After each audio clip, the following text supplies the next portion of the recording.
All right, welcome to No Limits. We got the boy Chase Demoor on the fucking show today. As you can see, Chase is on a boat, so thank you, Chase, for coming on. Yeah, of But course. you got Thanks for having me. absolutely, bro. You got to tell us what's more fun, No Limits or the boat after the podcast is done. So just let us know. Oh Oh, shit, he's like did we lose completely him? frozen already. Oh god, oh god. Wait, I think we lost Chase. No, I'm There we here. Can go. you guys hear me? Okay, yeah, you froze there for a bit. You froze there. Yeah, sorry about that. I'm trying my best here. No, of course, no, we appreciate it. But yeah, Chase, can we get a little introduction for people that might not be familiar with you? What's up, everybody? My name is Chase Demoor. I'm a professional football player here in the United States. Now crossover pro fighter. I've had two boxing matches now. I'm a 6'5" heavyweight. I'm coming off a controversial L. But yeah, that's basically the gist. And yo, okay, let's talk about it, bro. As you said, you're a professional football player. I personally, when I first heard of you, was from Too Hot to Handle. So which is nuts. Like watching you from Too Hot to Handle to fucking boxing, that I did not expect, right? And I also Yeah, saw that no. you're a fucking TikToker as well, Oh yeah, I got a little bit of a right? TikTok following. Yeah, I have a TikTok following, but get out of here. I'm on a podcast. Let's go. I'm so sorry. Uh, I'm on a yeah. So basically, I'm on reality television. I've been on a few different shows, probably like 5 now. So it kind of transitioned into gaining like the following I have on my social media accounts. That has led me to. Uh, oh, sorry. Let me know if you open the window. Let me know. Okay. Put the fan on it. Yeah. Okay, sorry. I'm on a phone. Sorry. The captain's talking to you guys. Yeah, basically, now crossover boxer. I just had boxing match. I've been on a few different TV shows. I play football. I'm a social media influencer. I kind of do it all now. He's got the Yeah, full no, resume. that's nuts, bro. I wanted to ask you like how does that transition work? How do you go from reality TV star to fucking boxer? I don't You get know, that. it's funny because I kind of grew up in the hood basically, and I kind of grew up fighting, street fights, and it kind of just it transitioned. I got an opportunity to fight on Social Gloves. Just working out in the LA scene, boxing workouts were very popular. I was just doing that for a while, and people were asking if I'd ever be interested in basically transitioning over. I have a great, physique and build for it, and I was just like I've never really thought about it, but I've also never ran from a challenge, so I'm definitely down. No, that's sick. But let's talk about the Josh Brueckner fight, bro. We Let's gotta talk talk about about it. it. First of all, I know me and you had a little back and forth on Twitter regarding the fight, but I want you to know that I'm not here to be disrespectful or a dickhead. We're here to talk about it, right? But Yeah, let's let's get your talk. piece on the fight. Let's get your piece. Yeah, basically my piece on the fight is people who haven't been fighting for very long. Um, it's always like anybody who has been putting on a pair of gloves since they were a kid is going to give you an opinion on how to throw a punch. Everybody does it differently. Everybody's Muhammad Ali. Everybody's like a coach when it comes to boxing, and so you're getting so many different opinions on so many different things. And I had my first boxing match ever against Corey Wharton, and I didn't really learn much from that fight because neither one of us really knew how to fight. I was just kind of out there just beating the hell out of cases and exhibition, and I didn't learn anything from that. And so, I get another opportunity to hop on another boxing card because I was ready to go right away. I didn't get touched in the first fight, and I was like, "Well, this boxing's got to be the easiest sport in the world." And I was like, "Oh boy, was I wrong?"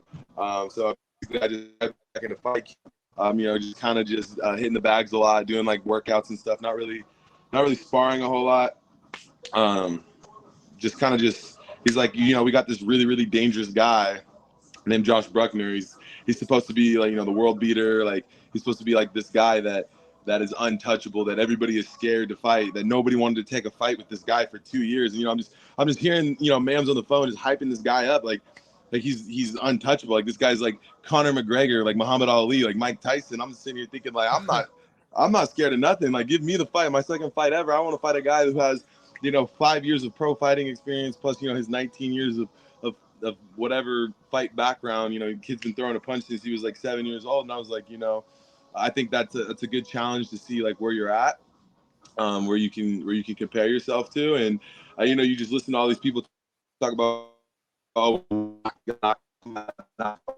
and so, just kind of going into the thing, getting ready for the fight. You just hear all these different opinions, all these different people. I went in there and I was looking for, an early exit, an early knockout on Josh. So that's what you see, like, in the beginning of the fight. I go right at him. I throw the first jab. I'm on his ass. He even said it in his own podcast. He never said anything disrespectful. I think, Josh is, he's obviously, I don't have a single issue with him. I think his girlfriend kind of talks a lot, but other than that, I don't have a single problem with the guy. He gave me credit. He gave me respect. He was like, I wasn't really even expecting him to be able to throw a jab. And he's like, he started off really good. And, obviously he has, like, a black eye and stuff. I think that, the problem with everybody looking at, my fight is like, there's guys out there like, Overflow, I love him to death and all, but he went out there and he got dropped with one punch. And, you got me, I didn't even touch the canvas. And then so, we have all these press conferences, all these interviews. I don't really know much about the guy. I made him laugh in one of them, like, this is how, you promote a fight. This is how you get ready for it. And so, during the fight, I'm out there. I'm like, oh, I just need this knockout. Because in my head, I'm just like, oh, I can't wait to go back to the internet and give him the haha, I told you so's. So I went out there. He's coming at me. And, the fight experience showed because, he was kind of like pacing himself. And I was just trying to, like, swing at him, like, get the fight over with. And, yes, I landed a couple shots, obviously, comes from the black eye.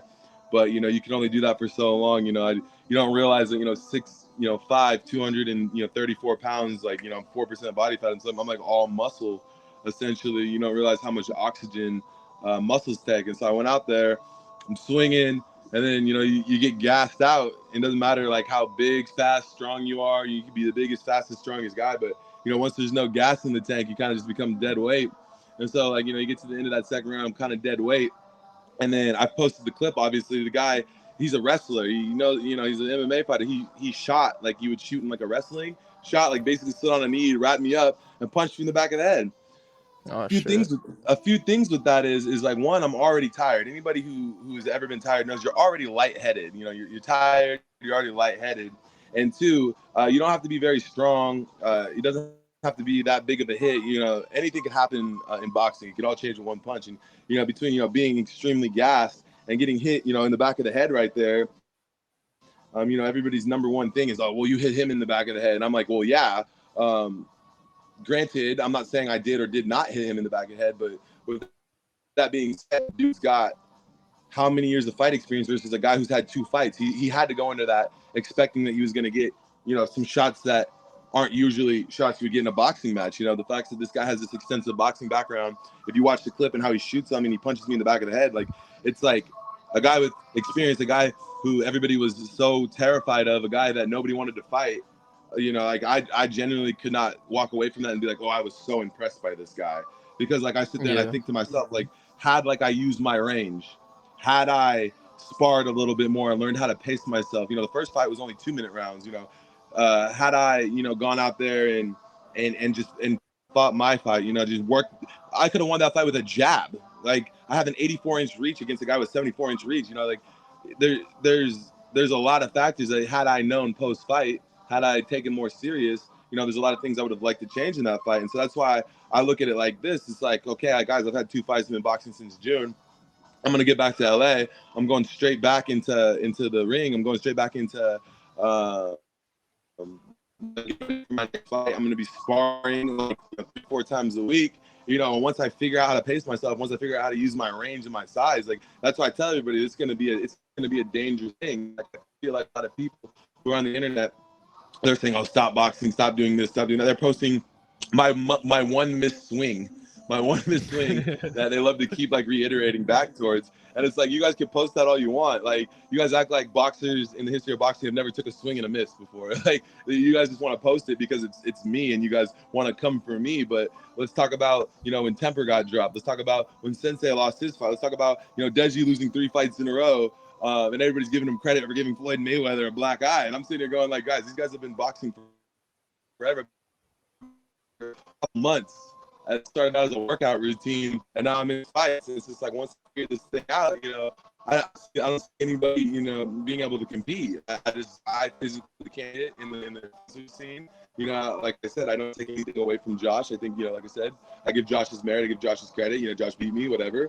but I do want a rematch. I want to run that back when I have a little bit more fight experience. I want to see, is he as good as he says? Because, he's in his interviews talking about ring rust and this and that. I'm sitting here going like, bro, like I was dead weight, you know what I mean? And a hit to the back of the head when you're already lightheaded. Like, the lights, went off for a second and they came back on and they come over to the ring. And I was like, I'm telling my coach, like, I'm good. Like, let me go back in. And then he comes up and he holds his fingers like this. And he goes, how many fingers am I holding up? And I was like, 3. And that's why they like to talk online. They're like, oh, he said he saw 3 people. I didn't see 3 people. I was telling him I saw 3 fingers up. He goes, no, I'm only holding 2. I'm only holding 2 fingers up. That's literally what I was saying. And they're like, oh, he's seeing 3. And I was like, I'm not seeing 3. I was telling him 3, and they took that as I was seeing 3. And then I was like, no, don't call the fight. And so he goes, I care about your safety. This is influencer boxing. We're not fighting for, the heavyweight world championship of the world. You know what I mean? And so he throws in the towel, and my cousin who was in the corner of me, he goes, there's no way you just did that. And he goes, yeah, you guys blame me. And I got mad love and respect for my coach because I was really upset about it. I went and sat in the locker room, and I was like, there's no way that we just threw in the towel like that. There's no way. I've never quit on anything in my life. And, in boxing is one of those things where it's like, it's not really your call entirely. And he, granted he was more worried about the safety. He didn't really, know. And then I got the ref and the ump over there talking to me and they're like, oh yeah, we all saw it. We all saw the hit to the back of the head. But at the end of the day, nobody wants to talk about that. Everybody wants to talk about, oh, you got tired and didn't get off the stool. I was like, okay, go talk to Overflow, who went out there for 10 seconds, got punched one time and got dropped. Go talk to who else got knocked out? Go talk to I think everyone. Go talk to old boy that got DQ'd for over exhaustion. I've never even heard of that before. Nobody wants to talk about any of that. Everybody's just like, oh, Chase lost his fight, so let's go after Chase. And I'm sitting here like, well, screw everybody else on this boxing community on the internet. Like, if you guys want to chat about it, we can chat about it. But at the end of the day, one, nobody is ever going to get in the ring. 90% of people would never get in the ring. 2, the other half of those people, wouldn't even be afforded the opportunity. And 3, you got all these boxers who are trying to criticize influencing boxing. But here's the thing about influencing boxing is boxing was a dying sport. MMA was taking it over. And it's because of the influencing scene that this is such a prevalent thing now. You need both of them in the sense. And the point of watching influencer boxing is not to watch Canelo or freaking Ryan Garcia or the Tank. It's to watch guys that normally wouldn't box. So then you got these guys like Josh who have this fight background and now we got Pretty Boy Taylor and all these other guys who are legitimate fighters that just want to hop in the influencing boxing scene and start beating these guys down. I'm sitting here going like, well, what was the point of that? Why don't you just go fight other, pro fighters? You got Paul Bamba, whatever the fuck his name is. Like this guy, his whole Twitter is tweeting at me, talking about stop calling me out. Man, I wake up in the morning, he goes, good morning. I'll still beat your motherfucking ass. I'm like, bro, you're 170 pounds. I would like to see you try. I'll bet you can cut off every lock on my hair that I don't even touch the canvas when I fight you, dog. Like, I don't give a fuck how much pro fighting experience you have. Once I learn how to pace myself, once I learn how to throw a jab, I'm going to be a deadly fighter. And I 1,000% believe that. Okay. That was a lot to digest there. A whole lot. I like that though. I like that. It seemed like you needed to take that out somewhere. I like that. Yeah. I have a lot built in. I can't really tweet out. No. I don't worry. That was amazing. But here, I agree with you with the whole Josh Brueckner having so much fight experience compared to you in your second fight. I agree. I think you took on such a hard challenge, and I respect you for that, bro. Right? I think it was just first round, you came to bang. You came to fucking fight. You showed that you were from the hood, like you said, right? Which I respect. I think second round, like you said, you tired out. And from what it seemed like we were watching, it seemed like you wanted a way out. I could be completely wrong, but I'm just giving you my thesis about the fight, That's a fair assessment. That's a fair assessment. Like, obviously you're tired. I was just looking for more breaks. I spit out my mouth guard on purpose. Yeah, exactly. For that 8 seconds. I took that straight. I learned that in the locker room when I watched the Minikon fight. I watched him do it. I was like, I just learned something. And that's how new I am to this box. I didn't even know you could do that. And he didn't get charged a point for it. I literally took that straight out of that fight and took it into my fight. So I'm learning this shit on the fly.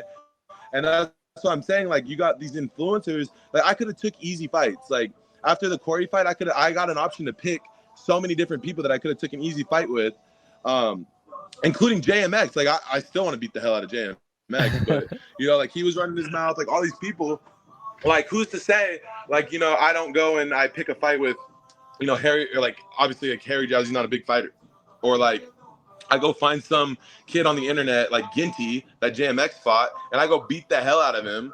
And it's like, okay, well, I can pad my record with this, or I could tell the world that my second fight ever, I fought the best guy that they had to offer. Like you guys, that's like sending your big brother to go fight your battle, and then big brother gets his ass whooped. Like I mean, you sent your best guy, so you better hope that this guy beats me, because if he doesn't beat me, that it wouldn't have made sense for boxing, if that makes sense. No, bro, absolutely. No one's taking away the guy you fought. Like win or lose, bro, you did fucking great. And you know why people are getting pissed off? It's kind of a good thing because you're putting on this heel persona, and it feels like you want people to be mad at you, right? Which is good. I Oh love yeah. it. Oh I yeah. think you're doing a great Somebody like job. I play like in all of my reality TV shows, I always play the bad guy. Like I'm always the villain. And I think that in order to have any good like arc, you have to have a good villain. And nobody ever wants to be the bad guy. And where I'm stuck at is like people can say what they want about me, but at the end of the day, is like people don't want me to learn how to box. They want me to hang up the gloves. It's not for you. It's like with all due respect, you give me like 3 to 6 months in the next 3 months. In the next 3 months, from never picking up a pair of boxing gloves to being inside Jackrabbit with Pretty Boy Taylor, because I was just messaging him about training with him, to being around like all these pro fighters, I learned how to fight decently with my size. In the next 3 months, I'm deadly. You give me a year, I'm gonna be next to untouchable. I feel. I firmly believe that. It's just like with Jake Paul. Like Jake Paul started, he didn't really know what he's doing, but now he trains with the best boxing coaches in the world. I start training with these boxing coaches. I'm 6'5". I have an 84-inch reach. Like that alone will win you a lot of fights. Now you learn how to use it. It's gonna be tough. It's gonna be a tough to beat me. Yeah. Yeah, no, absolutely. And dude, you brought up a lot of names, which I wanted to get to. Is these are names in your hit list, right? We have the hit Yeah. list on the screen right here. And let's start off with it, bro. Manib, you want to go? Yeah, so Yeah. me and Proud were actually talking about this list, and we already touched a little bit about JMX during this thing. But before we kick off the list, I just want to know what's little cat emojis for? Is that like a pussy stamp? That's what me and Proud called it. It's a pussy. It's a pussy. It's a Okay, so the pussy stamp. Okay, so I'll take that in mind. But let's start off with JMX, undefeated YT boxer and entrepreneur. What do you have to say about him? Bro, this kid's the biggest pussy I've ever met in my life. This kid he says I'm undefeated. He fought Ginty, and Ginty dropped him to the canvas. And nobody wants to talk about that. I retweeted that like 4 or 5 times because I was like, bro, let's not forget. I've never been dropped, and I fought the best guy.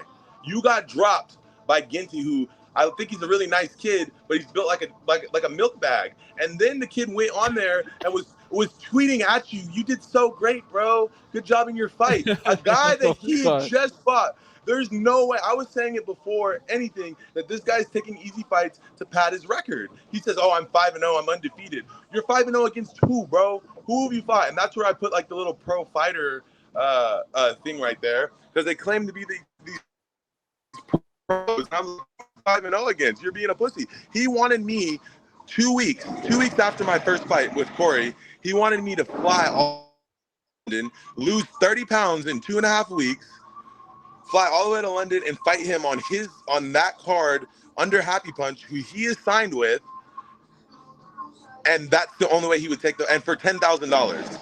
He basically wanted to pay me $10K to fly over there in my weakest state. So no food. I have to overtrain. He knows I'm 230 something pounds. To be at 200 pounds is unhealthy. Like that's damn near death for somebody my size. Like look how shredded I am now. Imagine, what am I gonna lose? Just straight muscle off of me? 30 pounds of that? I wouldn't be existent. And like that's the only way that he would take the fight with me. And then he went online and said I was ducking, and I posted the screenshots saying, 1, I'll drop 10 pounds, I'll fight you at 220, or 2, pay me more, and I will put my body through that just to come beat your ass. And they didn't want to do either one of those. And then he goes online the night that he fought Ginty. He's at the club celebrating his victory, and he's online talking shit to me and Harry as if we're building condos in this kid's head, like rent free.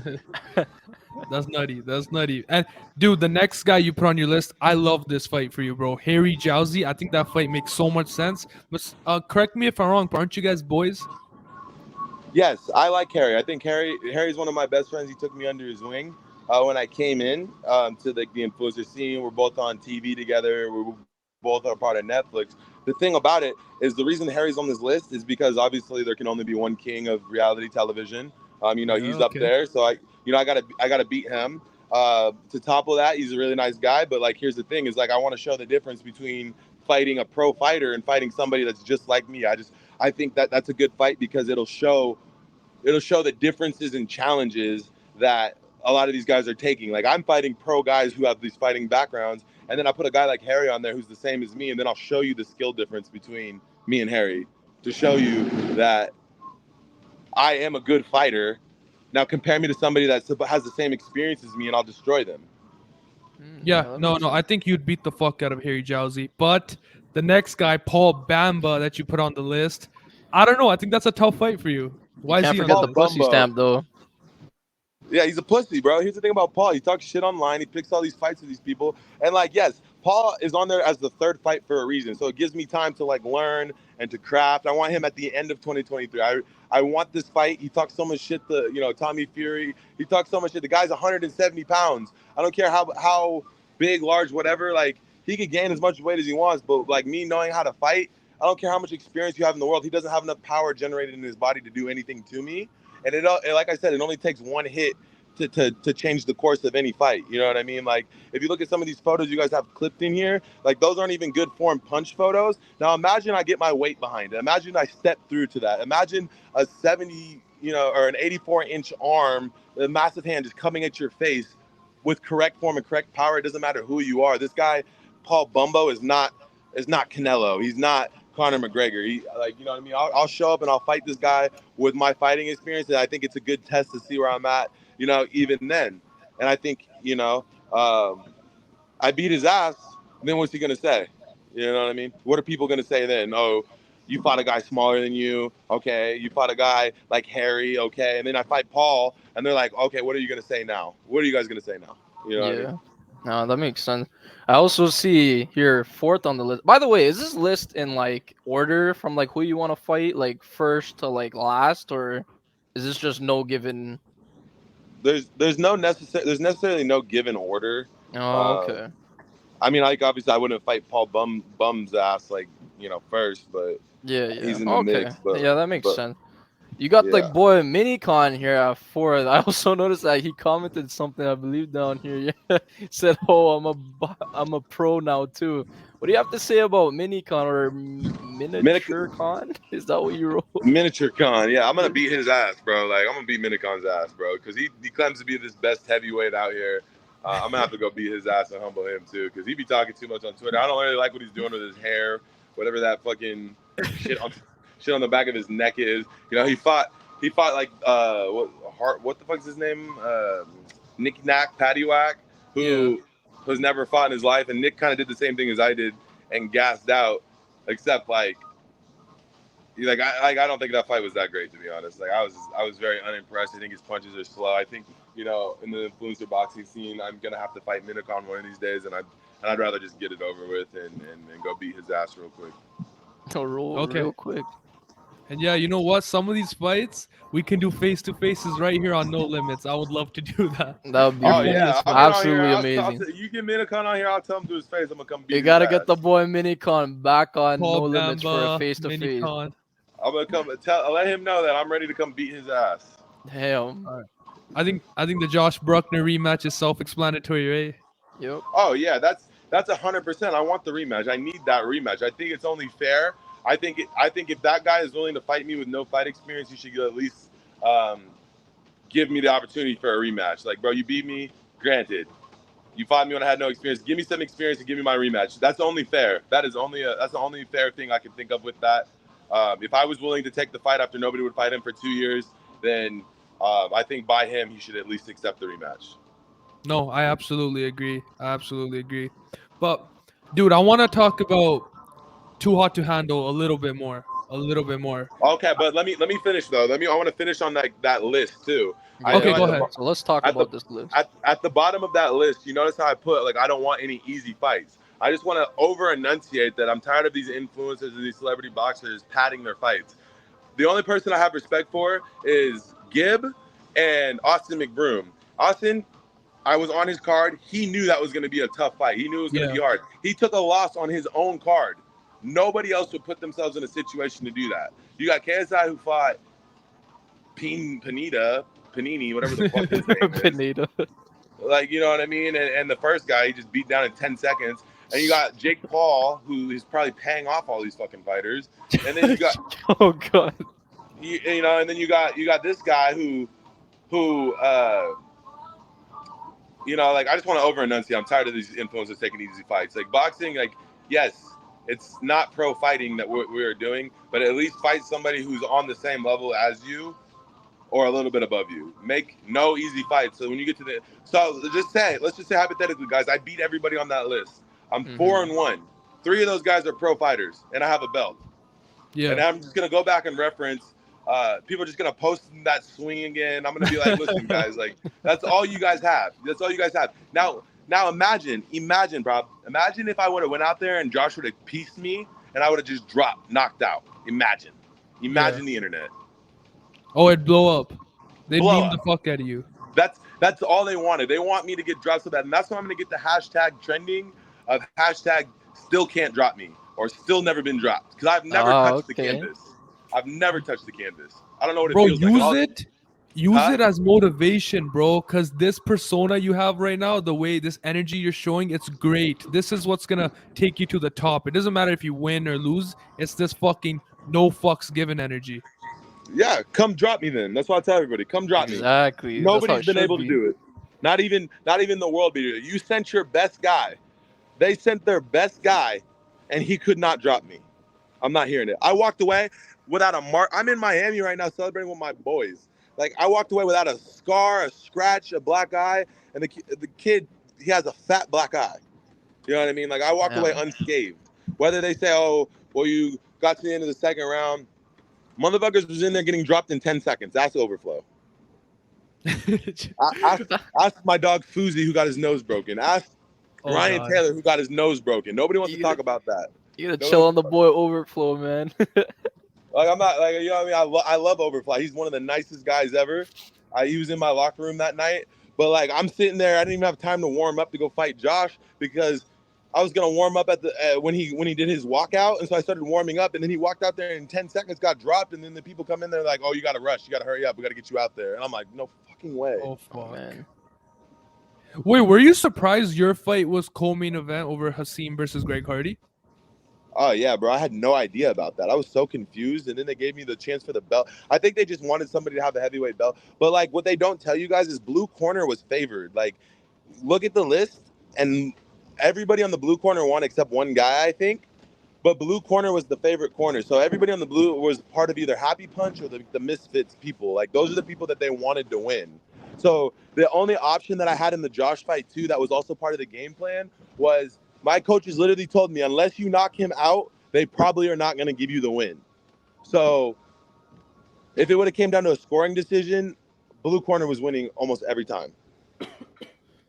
Yeah, I think some of the fights recently on Misfits have been sort of mismatches, but I think as the brand grows, I think we'll see less of that. Yeah, I think that's why they made a co-main event, is because it was for a belt. Okay. But you know, like here's the thing, like, you know, I didn't get to pick that. If I got to pick that, I'd charge more money. I didn't even know it was for a belt until like a week into fight camp, and then I was like, what? Yeah, they don't tell me anything. I'll literally send you the screenshot of the text message that I got from Mams when he asked me to take the fight. He said, hey, I got a fight if you want it, but he's a really dangerous opponent. I don't know if you guys. He's a really dangerous opponent. I don't know if you want it. I said, I don't care who it is. I said yes immediately. Immediately, I said yes. And then when what's his face dropped out of the Hasim fight, I immediately told him I'll fight him instead of Josh. I didn't give him. I swear to God, I'll send you the screenshot right after. He's like, you have stones, kid. I said, I'm going to be the most dangerous one in this scene. And I think the only way that you are ever going to be considered or respected is you take on these hard fights. Because, you know, like, it kind of goes back. And Muhammad Ali has lost fights. You know what I mean? Like, you don't talk about his losses. You don't talk about those. No, yeah, bro. You keep progressing. No one's gonna give a fuck about the Josh Brueckner loss. Maybe the swing miss will come up here and there, but who the fuck cares, right?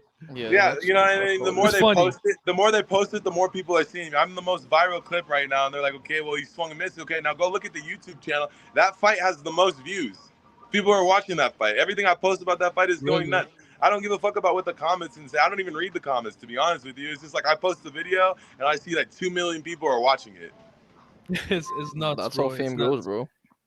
But You know you're what I mean? known for viral moments, bro. Like I don't know if you're ready to move on. Do you have anything else to say? No, we can talk about the cockroach. Yeah, the cockroach. You said it for me. There you go.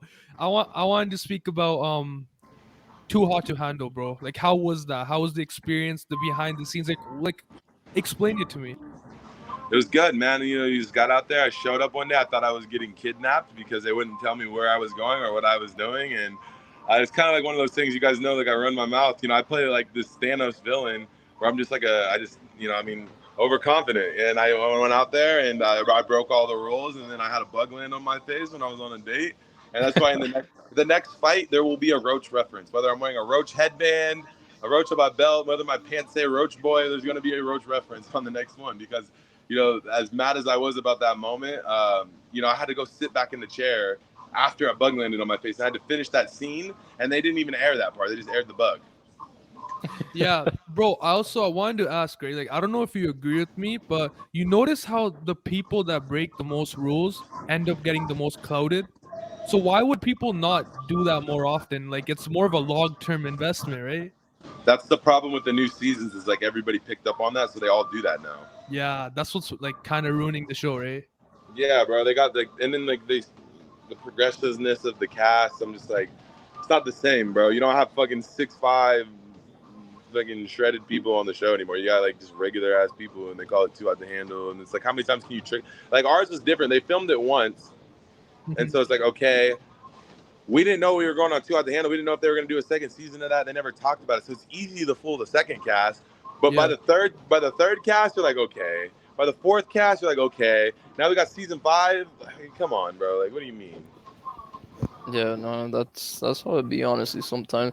But yeah, you got boxing, and that's in your background now. You got reality TV, bro. What is something on the side that you don't really show too often? Like, what else are you into?